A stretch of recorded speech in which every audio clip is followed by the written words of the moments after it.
มีเฮือนซานของน้องทุกคนเลยอันตอนแต่เก่าก็คือจุดนี้น้องมันใส่เฮ็ดหยังคือเลิกกับผัวผัวไปเรียนภาษา ผัวเป็นเรื่องผู้สาวอ๋อเป็นอะไรตอนนี้คิดอยากสร้างครอบครัวใหม่ปะ อยากแต่มีคนอยากสร้างครอบครัวแต่ว่ามีคนมักในประมาณจักปีจะอยู่จักปีเชียว แกก็เอา ๆแกก็เอา60 70เอา เอาเบิด80ก็เอา เอา โอ้อิลี่วะอิลี่เป็นอะไรดีหรือว่าเป็นใครนะดีแล้วอ๋อตอนนี้น้องกะสิได้ไปตักน้ำมาทุกคนเลยทางไปตักน้ำก็คือทางนี้แล้วทุกคนก็บอกยังไปหาหน้ำไม้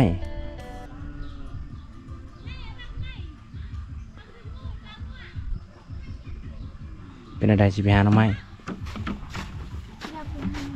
ฮะ อยากไปทำอะไร จะไปหาหน้ำไม้ ไม่อยากทำกิน โอ้กระป๋อมง่ายเดี๋ยวกระป๋อมใกล้ปะ ช่างแกะมัน เขาส่วนจะเอาไปหาหน้ำไม้เอาทุกคนวันนี้การมาตามติดวิถีชีวิตของน้องเวกเดี๋ยวทุกคนเด้อน้องห้ากะสิไปตักน้ำนะทุกคนเลยก็คือทางไปตักน้ำทางนี้แหละทุกคนเลยตอนกลางเป็นคนกะลายบ่ปลา ต้นแรงกระไล่ต้นแรงกะลายเนาะเบิ่งทุกคน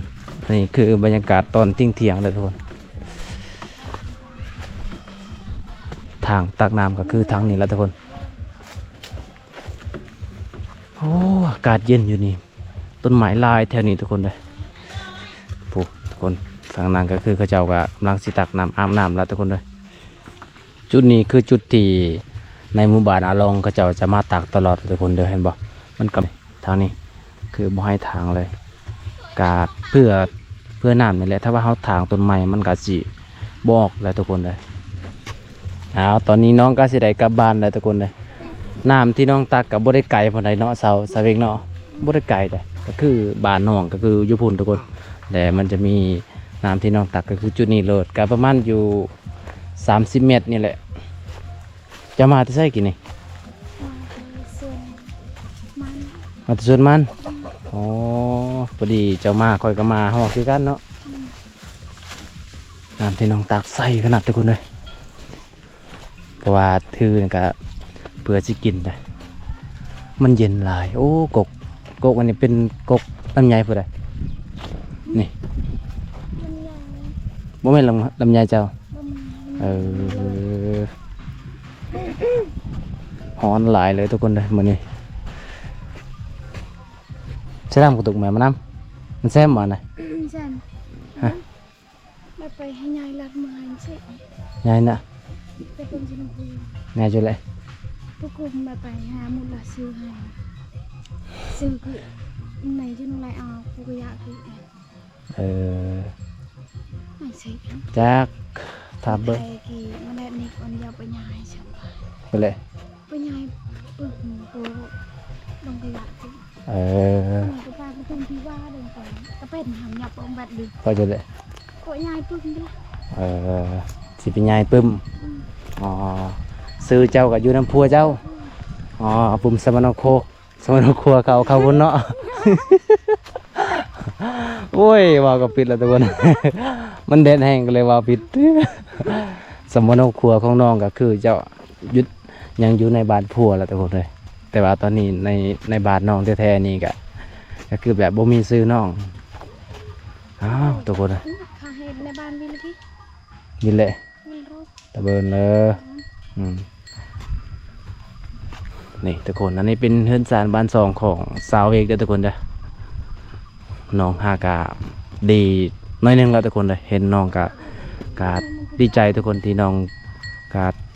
ฮากาดีมาแต่เป็นไข่ตอนนั้นจะจ้อยทุกคนเลยนี่เฮือนซานของน้องทุกคนเลยอันนี้ก็เป็นเฮือนใหญ่เลย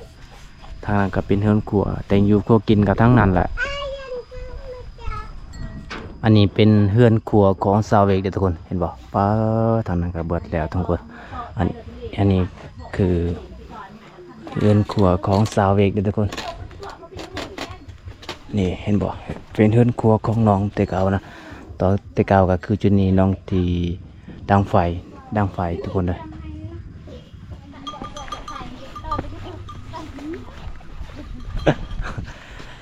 อนนี้น้องว่าสิไปกลับอันนั้นสิไปกลับ เฮ้ย โอ้ยทุกคนตายแล้วมื้อนี้น้องว่าสิไปเก็บหมักตองเด้อทุกคนเด้อเว้ากับผิดตลอดทุกคนนะเว้าหลายโพดมันก็เลยเว้าบ่อยากได้มันได้ผิดตลอดโอ้ทุกคนมาเบิ่งหมักม่วงอีก หมักตองดกเลยทุกคนเลยป้ามันเริ่มสิสุกแล้วทุกคนว้าวหากเห็นหมักตองสุกเลยทุกคนอยู่บ้านโบงนะยังบ่ได้สุกปานนี้เด้อมาหอดอยู่พี่กับป้าสุกแล้วพี่น้องเขาบ่ให้บ่ซาเวกได้กินหมากตองแล้วทุกคนเลยเพื่อจะได้กินปีหนึงก็กินเท่านึงนะอ๋ออันนี้คิดว่าหมักตองนี่เนาะงัวกินนะแต่ทำมันเหรออยู่ไสจะแม่อ๋อตัวนี้นะบ่สุกปานใดตัวนี้นะ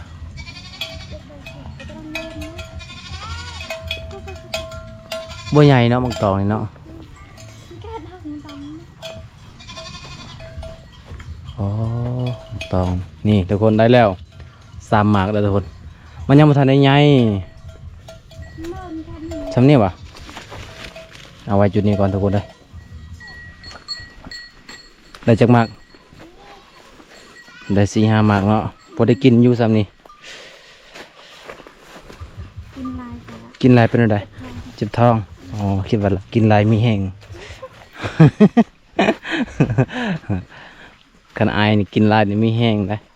คุณผู้คุณพานี่เก่งกินเองคันเจ้ากินหมักตองนี่เจ้าคืนได้กบหมักตองนะเจ้าบ่ได้กิน โอ้แดดดีพี่น้องเอ้ย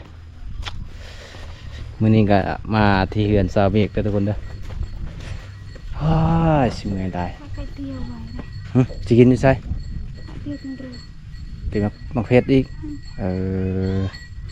เอาไปเก็บมักเพชรอีกเบิ่งส่วนของน้องเวกทุกคนอันนี้ส่วนจ้ะเนาะส่วนนี้ก็เฮ็ดแบบส่วนโบราณเด้อทุกคนเด้อเห็นบ่นี่ก็จะซานเอาได้นี่นะโอ้เอาเหล็กมามัดเป็นอย่างดีเลยเหล็กตัวนี้ก็ทนทานกว่าตัวนี้เลยโอ้ปลูกอันนี้คือหืดเด้อทุกคนหืดทางบ้านเฮาก็เอิ้นว่าหืด และทางภาษาลาวก็เอิ้นว่ายาสูบยาเส้นพี่น้องนี่แหละก็คือจะบ่ได้เสียเงินตนเองประหยัดเงินทุกคนป้ามักเผ็ดลายลิซาเวกปลูกนี่ทุกคนป้าดกขนาดเลยมีแต่มักเผ็ดหน่วยใหญ่ๆพี่น้องกินกับลาบเนี่ยโอ้สุดยอดเลยพี่น้องนี่ตัวนี้สุกเด้เห็นปะนี่ตัวนี้สุกเอาตัวสุกนี่แล้วกล้อเหรอกล้อมาตุปลาแดกไม่อยากกินนะปลาแดกนะขอบอกกินปลาแดกปลาแดกแล้วลมขึ้น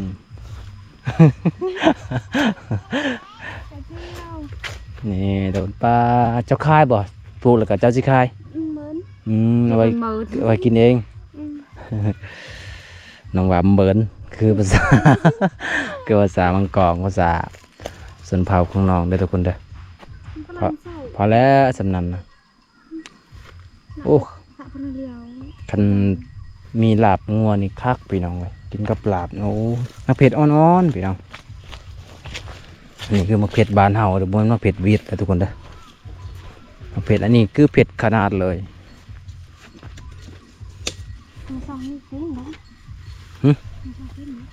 จานดงเหรอชาตะกุเต้ใครใบเอาใหม่เลย เนอตาฮะ chị bắn đông cua em câu trên rơnนั่นเหรอ câu trên rắn มัดข้างในเนาะถ้าบ่มัดนี่งัวสิเขากินเนี่ยเรียบร้อยเลยทำมันเลยเอาตอนนี้น้องก็ขึ้นต่ำเดี๋ยวจะขึ้นต่ำมาตอง ฮาเรลเร็ว นี่เอามักตองขึ้นแล้วก็สิตามเอาพุละ3 มาก4 มากก็ทุกคนเลยเกิดอะไรขย่อยเลยสาวเอกตัวนี้ ลูกเจ้าก็ไปน้ำเจ้าตลอดเนาะไปใส่ก็ไปน้ำกัน นอนกลางคืนก็นอนน้ำกันบ่ได้นอน นอน นอน นำกัน อ๋อจะเช่นอะไรป้ามาเพชรลายแท้ จะเบียร์นะ เบิ้งมันลายสำใดอ๋อพอแล้วสำนี้มีน้ำตาลบ่มี นี่ พอแล้วสำนักมีน้ำตาล มีก้นเกอะไรตะวันแบบเรา อันนี้เป็นสารของสาวเวกเด้อทุกคน เห็นบ่อันนี้เป็นลูกสาวของเพิ่นน่ารักมั้ยแม่เหมาะฮะ หลังกระตัด กระตุ้นอ๋อซื้อกระตุ้นจักปีแล้วเจ้าน่ะกระตุ้นได้บ่ปี1 2 ปีเนาะเข้าโรงเรียนแล้วบ่เข้าโรงเรียนแล้วนะนี่น้ำตาลสาวเวก มันตามเฮียนจะเอา อืม อะไร พอแล้วฉะนั้นเดี๋ยวมันหวานหมด ไปมาเรยเลย เป็นอะไรเลย เริ่มเกลือเปรี้ยงนัวทุกคนเอ้ยเอากินน้ำตาลเจ้าแซ่บบ่กินน้ำตาลนะแอมบ่อืมเอาไปไหนเหรออันนี้เป็นลูกสาวของสาวเวกทุกคนไปใส่ไปน้ำกันตลอดขาดแม่บ่ได้เด้อทุกคนเด้อถ้าบ่ได้คิดสิเอาสาวเวกนี่ก็คือต้องพาลูกเพิ่นไปนำเด้อทุกคนเอาตอนนี้ก็สิเฮ็ดตำมะตองทุกคนเลยโอ้เป็นปีหนึงก็บ่ได้กินตำมะตองนี่เอากินตำมะตองทุกคนเลยสาวเวกก็ไปเอาเกลือเป็นนัว อะไรเดียวบางองตีอยู่ เป็นอะไร องเตียวหน่อย เป็นอะไรเตียนเลยโอ้อยู่ในเกลือเนาะเขาถอกใส่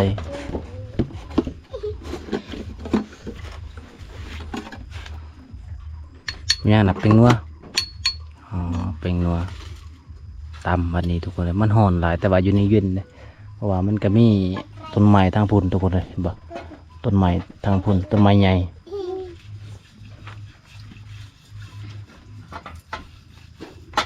ข้างล่างสากข้างในสากก็ยาวเนาะ อ้าวก็ยาวแล้วว่าสากเฉาบริยาวแต่ว่าสั้นนี่วิธีตามของสาวเอก อันตุ้มเลย ให้เจ็บท้องโอ้เจ็บท้องเดินเจ้ามีห้องน้ำบ่มีอ๋อเป็นอะไรคือว่าบ่มีบ่ได้เฮ็ด ไม่ด้วย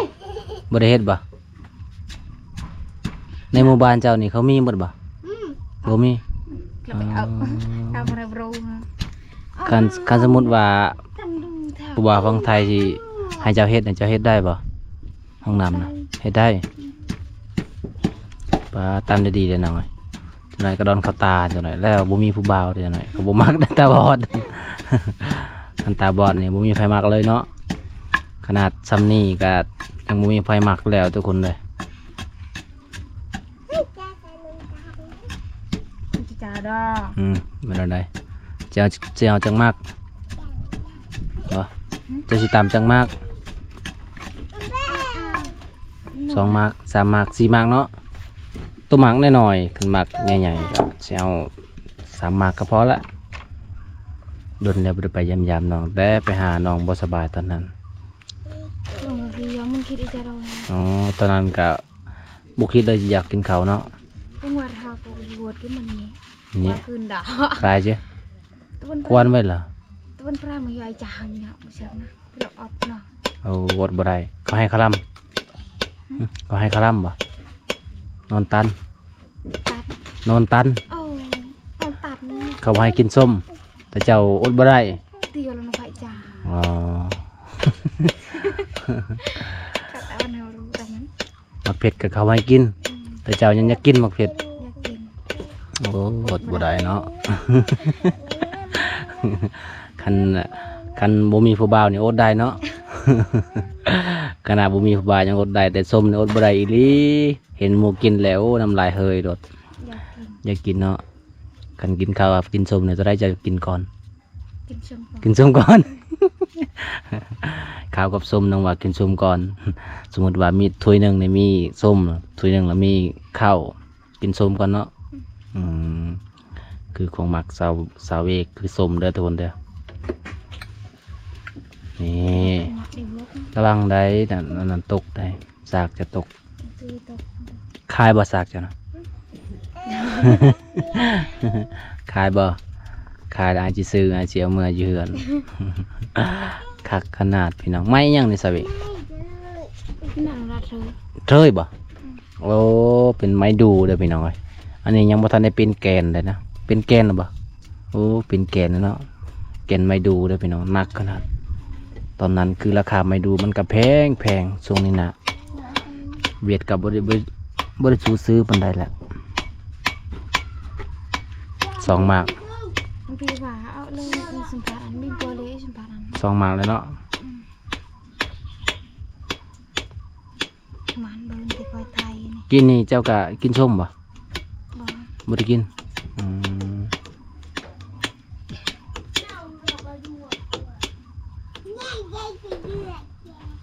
เดี๋ยวนี้นะดีแล้วบ่สาวิดีแล้วบ่จอนอ่ะ ดีแล้วแต่พอนกลับพอหนูจะเป็นไรใจ พอหนู ดีแล้วแต่พอหนู เกิด พอหนูไม่สบายเหรอ จะเป็นไรไทย อ๋อแสดงว่าเจ้านี่มากอลีคนไทยเนาะภาษาไทยนี่เป็นแล้วจะเรียนภาษาไทยจักเดือนบ่ได้เรียนเลยอ๋อแต่เรียนเว้าเอา อืมพอหนูไม่สบาย น้องว่าพ่อหนูไม่สบายอ๋อพ่อเจ้าอีกบ่สบายนะอ๋อจะเดือนแล้วพ่อเจ้าบ่สบายนะ ประมาณอาทิตย์หนึ่ง ทิศหนึงแล้ว เข้าห้องหมอแล้วบ่ เข้าเลย เข้าแล้วหมอว่าอะไร จับไป บ่ฮู้อาการของพ่อเจ้าตอนนี้เป็นอะไรเมื่อย เมื่อยไม่อยากกินข้าวเลย โอ้คือเจ้าเลยโอ้พ่อเจ้าอยู่ตารางเนาะเมื่อยบ่อยากกินข้าวแล้วเนาะมื้อหนึงน่ะพ่อเจ้ากินจักเทื่อ ไม่ได้กินเลย บ่ได้กินเลยบางมื้อก็บ่กินเลย กินแต่นั่นแหละ ไม่หยัง นม กินแต่นม เออ อ๋อนมเล็กแต่ซอยเออต้องไปกวดเด้อสาวเอกเด้อ ไปกดแล้ว ไปกวดแล้ว คนอื่นก็ไปหัวนี่ตอนเที่ยงนี่ก็ไปกลับไปตอนเที่ยงตอนแรกนี่ก็ไป ตอนแรกก็จะไปอีก ไปซักตลอด ไปซักตลอดโอ้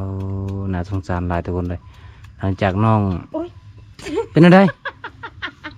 กาจะไล่ โอ้ยตกแล้วทุกคนเลย กาจะไล่งอตายย้อนกว่า วิลึกสาวเอกนี่ละเมอน้ำผู้บ่าวเลยบ่จ้า อันแต่กับแหละ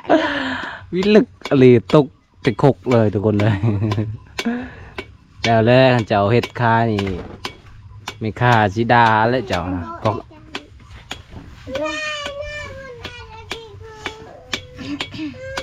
เฮ็ดตกเลยบัดนี้แล้วเฮ็ดไหม เสียดายได้เนาะเฮ็ดตกเนาะ ตัวตะเดินจะโตเดี๋ยวปวดเนาะ อยู่ต่อยเลยน้องก็ต่อย ตัวเปลือกได้ หนาต้อง เจอมุนโรกเลย เอาเนื้อไม้บัดนี้โอ้ทุกคนเลยพอซาเวกคำบ่สบาย2 เดือนเลยเด้อทุกคนเด้อถ้าผู้ใดใจดีนี่ก็สามารถซอยซาเวกเด้อทุกคนออกค่ารักษาอีพอเพิ่นอีพอเจ้าสบายบ่สบาย2 เดือนเลยเนาะเอาเงินมาได้ใช้ไปรักษาอีพอนะไปกวดอยู่ห้องหมอเงินเจ้าโอ้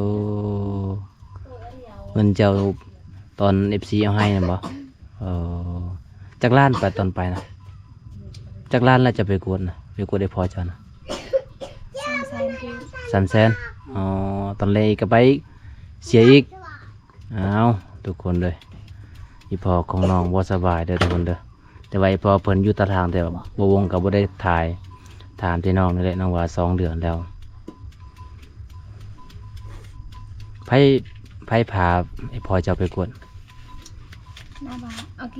นั่นน่ะ ไผ เอาเมียงกัน เมียงอ้าย อาย อ้ายอ้ายเจ้าอ๋อ น้อง น้องเจ้าน้องชายเจ้าจะได้ว่า จะได้ว่าน้องชาย ไม่ต่อเดียว จะไหนว่าอ้ายจะไหนน้องชายโอ้ยจักข่อยสิเอาตัวใดล่ะบัดนี้นะการยินดีนำเด้อสาวเวเด้อที่เจ้าดีใครแล้วอีพอเจ้าอีกบัดนี้เนาะอ๋อเอาจังไดก็ขอให้พอเพิ่นดีไวๆเด้อทุกคนเด้อถ้าผู้ใดใจดีก็ซอยค่ารักษาอีพอเพิ่นเด้อทุกคนเด้อไปกวด2-3 รอบแล้วจักเทื่อแล้วเจ้าไปนะ 3 เดือน 3 เทื่อตอนแรกนี่อ๋อตอนนี้ก็คล้ายนี่เนาะค่าครัวก็บ่ได้เสียแต่ค่าน้ำมันรถเนาะแต่เก่าน่ะเสียค่าครัวในเด้อทุกคนอ้าว กี่ไปกี่ไปถึงมาโดนเสียไป เสียค่าครัวเฮาไต่เฮาข้ามมันเด้ครัวสะพานใหม่อันเด้จักมากเลยใส่เวก3 มากแล้วเนาะ3 มากครึ่งแล้ว4 มากตัวนี้แหละ แก่ได้ ตัวน้อยๆเลยเนาะเป็นอะไรลุงเจ้าอยากกินคือกันปะเนี่ยคือเบาให้มักตองคิดว่าลูกเจ้าบ่อยากกินก็เอาน้อยเดียวกินอันนี้คือเกลือเด้อทุกคนเลยเกลือกับเป็นนัวป้ามีแต่มักเผ็ดจักผู้ใดมาโหยใส่มักเผ็ด จานปรึกษาแต่พวกนี้ เจ็บท้องอีกกินแล้วกินน้ำเย็นบ่เป็นหยังแต่มีน้ำเย็น บ่มีน้ำเย็น บ่มีฮะตู้เย็นอ๋อตู้เย็นก็บ่มีคันสมมุติว่า FC อยากซื้อให้ก็สิเอาบ่ FC อยากซื้อให้เนี่ยจะเอาบ่เอาเนาะ แต่ผู้ใดก็บ่ได้ซื้อให้เนาะในเฮือนของน้องโทรทัศน์ก็บ่มีในเฮือนเจ้าโอ้โทรทัศน์ก็บ่มีตู้เย็นก็บ่มีคันเวลาร้อนๆก็คือกินน้ำร้อนเลยอืมคันเวลาคันจะมีแต่ตู้เย็นนี่เจ้าสิใส่หยังนี่เจ้าสิใส่หยังนี่ในตู้เย็นน่ะ ใส่น้ ใส่น้ำมีแต่น้ำอาหารอ๋ออยู่ใส่อาหารเจ้าตอนนี้ บ่มีำกะเอาเร็วๆกะเอา น้องว่าบ่มีคือบ่มีเด้อทุกคนนะคือเขียนฮู้นํกันเด้อภาษาเผ่ามังกรถ้าบ่ได้อยากหักมักสาวมังกรต้องฮู้หน่อยหนึงเพราะว่าไอ้พ่อไอ้แม่ของสาวๆนี่ส่วนหลายจะบ่ค่อยได้ฮู้ภาษาลาวเด้อทุกคน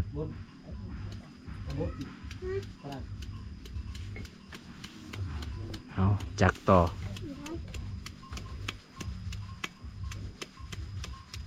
เพราะว่าสำนักนะพอเนาะกินหลายยันเข้าห้องน้ำดุ ในเฮือนน้องห้องน้ำก็บ่มีทุกคน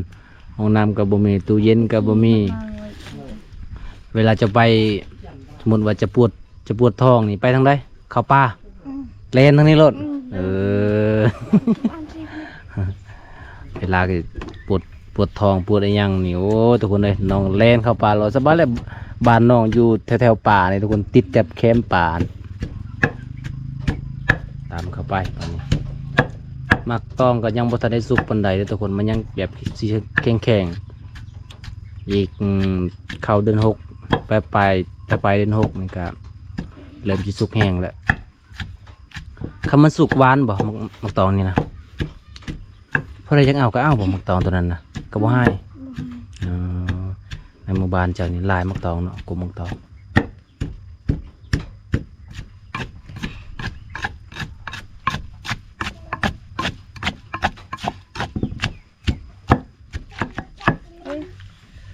สำเร็จตอนนี้เนาะเอาชิมลองเบิ้งพอดีป่ะชิมเบิ้งไม่ชิมแล้วติ ชิมโลดเจ้าน่าจะตำแหละต้องชิมกินอยู่ใส่กินอยู่โคกนี่กินอยู่โคกป่ะ จินนี่เราไปจินนี่จานนี่ก็คืองั้น ใส่ในถ้วยเอา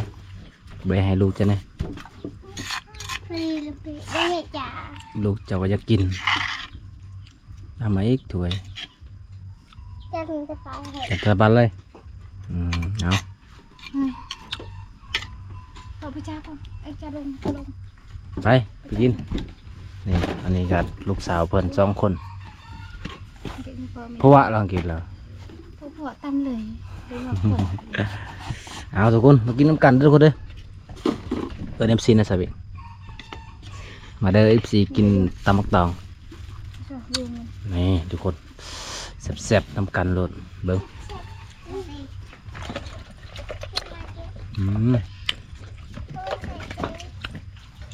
คันมีกระปูแห้งแซ่บเนาะกินกับกระปูตำใส่กับกระปู จะไหม พอดีแหละ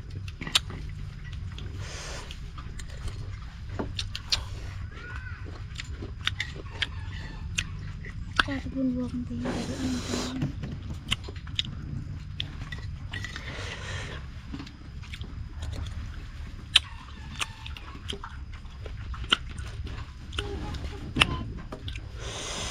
nhỏ này chưa có đọa thằng เอาคนตะกอนลงท้าย nhỏ này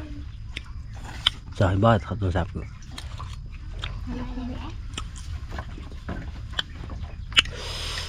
เป็ดกระนับยังไงทางเป็ดตั้งสมอีมันเนาะกินตอนนี้เนาะเบิดเลยทุกคนเลยสาวีเนี่ยกินเก่งขนาด ยาวจ๋า กินเก่งขนาด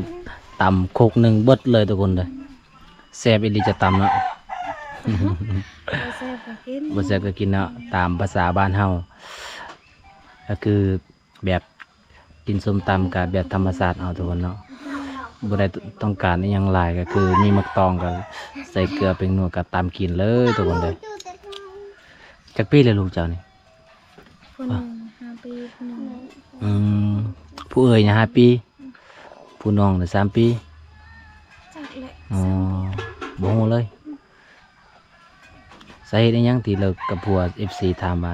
เป็นหยังสาวเวกคือว่าเลิกกับผัวสาเหตุหยังคือเลิกกับผัว เลิกแต่เก็บไว้นูซะ อิหยัง ผัวก็คือมันไปนูในเดียว ผัวเป็นอะไร ผัวไปเรียนภาษา ผัวเป็นเลี้ยงผู้สาวโอ้ทางที่มีเจ้าเป็นเมียก็ยังเป็นเลี้ยงผู้สาวเนาะ บ่ได้เฮ็ดเวียกนะ โอ้มีแต่เจ้าผู้เดียวเฮ็ดเจ้าก็เลยทนบ่ไหวจักปีจะอยู่นำผัว 6 ปี 6 ปีปาโถตอนเป็นสาวคือสิงามกว่านี้เนาะสาวเวกเนาะ กระดาษได้ลูก2 คนแล้วยังงามเปิ้นเวิ้นทุกคนเลย จะอยู่กับผัวเจ้านะ6 ปีเนาะปาทุกคนเลย เดี๋ยวนี้ก็คือน้องก็เลิกกับผัวมาจักปีแหละ2 ปีหรือ3 ปี 2 ปี14อยากฮู้ก็ตอนนี้ก็ฮู้เลยเด้อทุกคนเด้อก็คือสาเหตุที่น้องเลิกกับผัวหรือว่าอย่าห่างกับผัวเพิ่นก็ย้อนว่าผัวก็บ่ได้เฮ็ดเวียกสวยเนาะไปใส่ก็ไปคนเดียวบ่สมมุติว่าคันทางให้นี่เด้อทางให้เฮ็ดได้เจ้าทางนำไผ นั่นอะไรอยู่คน อ๋ออย่าโกน ก็คือน้องไปกับแม่ย่าเพิ่นทุกคนเลยโอ้เจ้าไปกับแม่ย่าเจ้ากันทางไห้นี่แต่เจ้าอยู่นำพัวเจ้านั่นก็มีอยู่บ่ให้สู่เจ้า2 คนสู่เจ้ามีมีแต่โบราณ บ่หลาย มี ปีหนึง แต่เดียว ปีหนึงน่ะจักให้เดียว ซอง 2ให้ ซองกับส่วนมัน 2กับส่วนมันคัน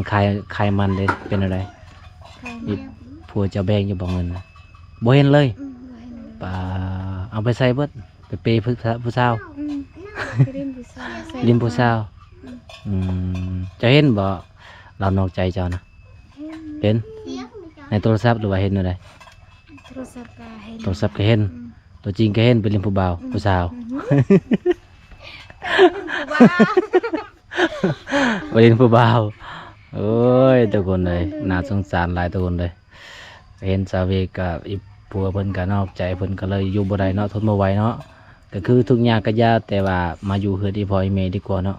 มันจึงบ่ทุกข์ใจอยู่กับบ่มีความสุขหลายทุกคนเลยผัวบ่ฮักบ่แพงเนาะเป็นอะไรตอนนี้คิดอยากสร้างครอบครัวใหม่บ่ ยากแต่ว่ามีคนมา อยากสร้างครอบครัวแต่ว่ามีคนมักอ๋อ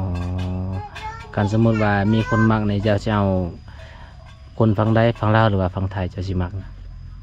บางไทยก็เอา ฟังลาวฟังไทยก็เอาเบิดคันฟังไทยนี่ประมาณจักปีจะอยู่จักปีเจ้าสิเอา แกก็เอา แกก็เอา60 70เอา เอาเบิด80ก็เอา เอา โอ้อีหลีบ่ อีหลี อีหลีจะอย่าตัวเด้อหน่อย FC ฝั่งไทยนี่มักอีหลีได้เจ้าได้เห็นเจ้านี่งาม เห็นเจ้าน้ำมักอีหลีเขามักอีหลีได้เจ้า80 60ก็เอาเนาะ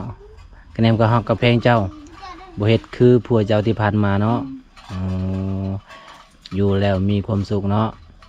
เบิ่งแยงลูกเจ้าก็สมมุติว่าเจ้าสิเอาผัวนี่ผัวเจ้านี่ต้องรับได้ลูกเจ้า2คนรับได้บ่ต้องคนที่ว่ารับได้ลูกเจ้าสมมุติว่าเขาบ่อยากได้ลูกเจ้าได้เฮ็ดจั่งใด สักอะไร เฮ็ดจั่งใดลูกเจ้าจะสิบะอยู่เฮือนอันสมมุติว่าเจ้าสิเอาผัวนี่ฮะ อ้าวเจ้าบ่คิดว่าคนที่ว่ามักเจ้านี่ต้องมักเจ้านํแล้วก็มักลูกเจ้านํแบบนั้นบ่อ๋อก็สมมุติว่าเจ้าสิเอาฝั่งไทยนี่ลูกเจ้าสิเอาไปเบิดบ่เอาไปอยู่เฮือนอ๋อแสดงว่าไปมีแต่คนเดียวเจ้า เงินคำนำแก้วก็ส่งให้ลูกเนาะเอาทุกคนเลยก็คือน้องว่ามักอายุ70-80ก็ได้เด้อทุกคนเด้อ มักได้เนาะคันมักนี่คือไปอยู่บ้านพัวแล้วเนาะฮิตบ้านเฮาเนาะจะบ่ได้อยู่บ้านเฮาเองเด้อทุกคนเด้อ อันอ่อยนี่ละอาทิตย์ ทุกคนคลิปนี้ก็สิปิดซ้ำนี้ก่อนทุกคนเบิ่งลูกของเพิ่น2คนก็ญาติกันเนาะ ญาติกันเล่นโทรศัพท์ทุกคนเลยเอาตอนแรงๆนี่ก็เจ้าก็สิพาอีพ่อไปเข้าโรงพยาบาลอีกบ่เข้าห้องหมออีกเนาะเอาทุกคนเลยก็ขอให้หายไวๆเด้ออีพ่อเจ้าเด้อ เอาทุกคนคลิปนี้ก็บ่าวอุ้งก็สิได้ปิดซ้ำนี้ก่อนทุกคนคลิปหน้าก็มาพอกันใหม่ได้อสวัสดีเด้อถ้าผู้ใดคิดอยากซอยน้องก็สามารถซอยได้